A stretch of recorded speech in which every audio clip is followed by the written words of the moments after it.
This is E.T. This video is part one detailing the life of one of the great forgotten fighters of the past. He's a member of a group that includes Sam Langford, Joe Gans, the great Chappie Blackburn, many others. And like several of the above mentioned fistic pioneers, this man weighed, what would today be a super middleweight. But he took on heavyweights, some much heavier. The name of the man is Joe Choynski. He was born in 1868. He died in 1943. Known as the California Terror, sometimes as Chrysanthemum Joe because of his haircut. Choynski is arguably the greatest Jewish heavyweight boxer in history. He fought during a relatively short ring career. Former or later champions, including, in 1897, James J. Jeffries. Jeffries weighed at least 50 pounds more than Choynski. 50 pounds would be 23 kilos. And all that Jeffries could get was a 20-round draw. Joe fought Bob Fitzsimmons, Jim Corbett, Marvin Hart, and someone else I'm going to talk about. He fought in 96, Tom Sharkey. Who else did Joe fight? Kid McCoy, I'm going to be talking about that later. Barbados Joe Walcott. He had one of the most impressive physiques in boxing.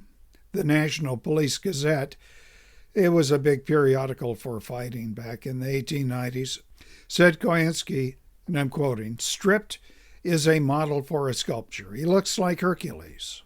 Now, these two books, Barge Battle of 1889 by Ron J. Jackson Jr., and this tome, The Choynski Chronicles by Christopher LaForce, provide insight into the atmosphere of the boxing world at the turn of the 20th century. They tell how a son of a prosperous and influential San Francisco citizen developed into one of the masters of ringcraft, one of the hardest hitters ever at his weight, while at the same time would be praised in the press for his quiet manners and gentlemanly behavior. Choynski's background was more than comfortable.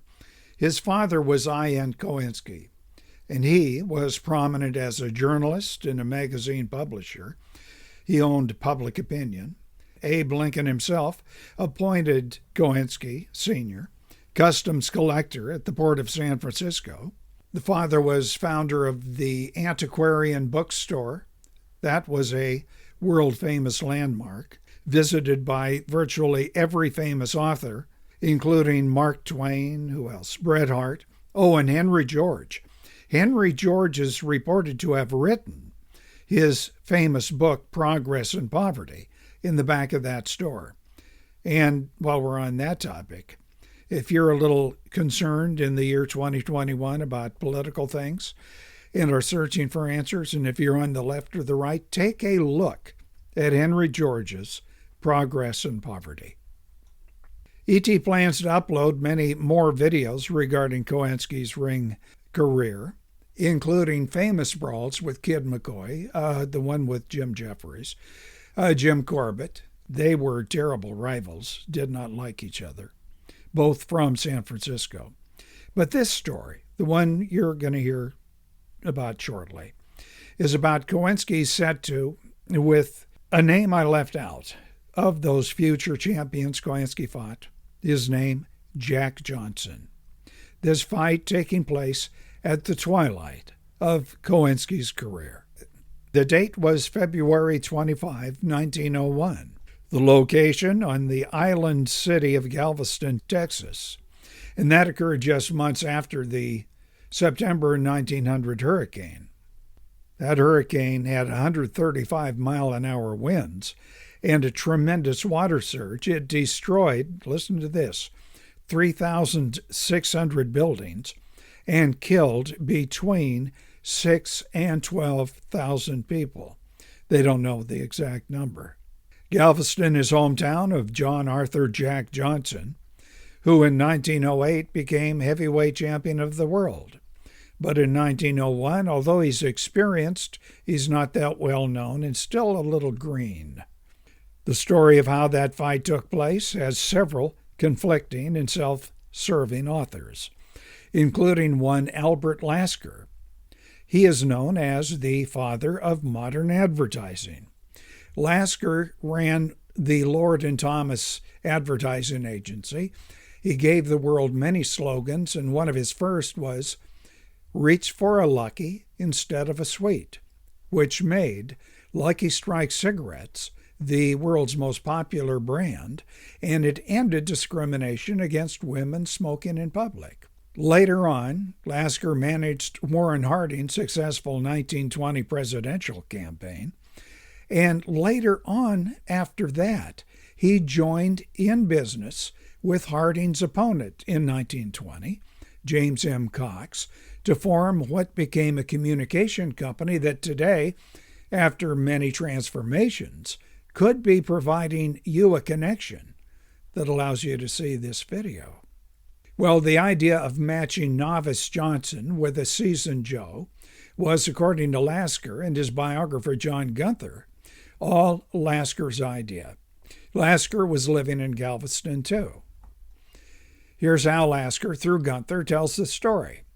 It was 1901 when Lasker, then age 17, organized a boxing club and planned to make some money by bringing in a well-known fighter. So he sent $500, big money then, to Joe Choynski to travel from Philadelphia to Galveston to fight not Johnson, but somebody called the Dixie Champ, who, when he, the champ, actually saw the muscular Joe step off the train and saw his ham-sized hands, decided he did not want to fight. He boarded that same train and left town. Well, Lasker's devastated because he'd invested most of his savings in promoting and setting up this fight, and the ticket holders are going to want their money back. He knows he's going to be disgraced, and there's a chance people might riot. Well, Lasker, according to his story, was rescued by his own uncle, who lived nearby, and he employed a young man recently out of jail to help with laundry in the uncle's home and act as a sweep boy at the uncle's gym. And he offered this man, Jack Johnson, $25 to fight Choynski that night. He has said, or he says he said, that he pleaded with Choynski, just let Johnson stay a round or two, don't kill him in the first moment. Lasker and Gunther also maintained this was Johnson's first fight. Well, that's not true. Since 1897, Jack fought at least 10 men that we know of. Some reports say over 20, and those don't even include the unofficial ones. And some of the names he took on were Klondike Haynes. I think he fought him 3 times. Jim Scanlon, who else? Jim McCormick, and others. This is going to be Johnson's first real test nonetheless. Considering that Joe is a ring genius, he punches like a mule, and he is extremely strong. As a youth, he was known to carry around 300-pound sacks of sugar, as if they were nothing. But Joe is 10 years older, and he's considering retiring, and he's much smaller than Johnson. Johnson has an advantage in height, 4 inches, that's 10, 11 centimeters, in reach, and also in weight. Johnson weighs 25 pounds more, that's 11, 12 kilos. The following story is more accurate. Yes, Lasky did offer to both fighters some money, $500 to Choynski, although Joe said later it was more than that. But Johnson did get only $25. Also, Joe arrived a full week before the bout, which was officially billed as an exhibition, ostensibly arranged to school the members of the Galveston Athletic Club in the so-called science of boxing. It was necessary to maintain a ruse because the laws of Texas and many other states forbade prize fighting.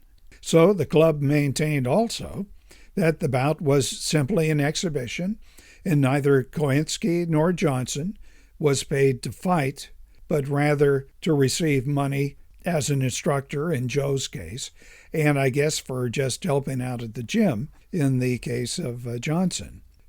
The club maintained that no wagers were made and no admission fee charged.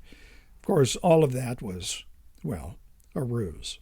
Well, that's it for now. To find out how this fight turned out, see Part 2. It's entitled When Joe Choynski Fought Jack Johnson. The video is already uploaded. If you have not already done so, subscribe to this channel, and you see that bell icon, tap that, and you'll be notified of future uploads. Don't forget to like this video and share it on social media if you would. Type in your comments below. Thank you.